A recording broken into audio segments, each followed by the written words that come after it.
Bonjour à tous. Alors aujourd'hui dans cette vidéo, on va voir 5 indices qui prouvent que vous êtes intéressé par une thématique de mémoire. Le premier indice, c'est que la thématique à laquelle vous pensez est liée à une expérience que vous avez vécue. Ça peut être une expérience en entreprise par exemple. Ça peut être une problématique que vous avez rencontrée en entreprise, que vous avez rencontrée auprès d'un partenaire, dans le cadre de votre expérience professionnelle tout simplement. Donc si effectivement il y a ce lien qui est dégagé à travers cette problématique, à travers cette thématique, ça vous donne une forme de légitimité et c'est un des principaux éléments, je dirais, qui justifie le choix d'une thématique de mémoire. Le deuxième indicateur, c'est que ça correspond à l'orientation professionnelle que vous voulez suivre. Si la thématique permet de vous apporter certains éclairages par rapport à la carrière professionnelle que vous visez, ça donne une deuxième forme de légitimité et c'est également un élément de justification pour partir et travailler sur cette problématique et cette thématique de mémoire. Le troisième indicateur, c'est que c'est un thème d'actualité. Le caractère novateur, le caractère lié justement à l'actualité du thème, donne également une forme de légitimité au sujet, à la thématique, et ça justifie effectivement de travailler dessus.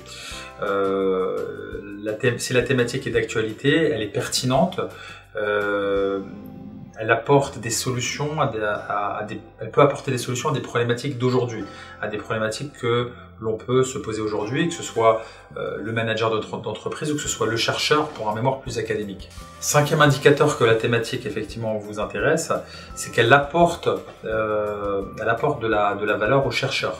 Ça peut être personnel ou ça peut être professionnel. Professionnel par rapport à la carrière que vous visez, à l'expérience que vous avez vécue, personnel par rapport à effectivement un intérêt personnel que vous avez pour le sujet, c'est-à-dire qu'il éveille, qu'il suscite en vous un intérêt pour rédiger le mémoire. Il faut savoir que la thématique, vous allez passer de très nombreuses heures dessus, vous allez faire de nombreuses recherches, vous allez défendre votre mémoire, vous allez faire une partie empirique. Donc à partir du moment où vous choisissez, vous vous orientez sur une thématique, il faut savoir que vous avez tout intérêt à ce qu'elle éveille justement cette curiosité, cet intérêt chez vous, puisque vous allez passer énormément de temps. Forcément, à contrario, je prends la question d'une autre manière, si la thématique ne vous plaît pas, ça va devenir une corvée de travailler sur ce mémoire-là, de le défendre, de le rédiger, et ça va se ressentir tout au long du processus, et vous allez rendre l'expérience effectivement déplorable, alors que ça peut effectivement être une source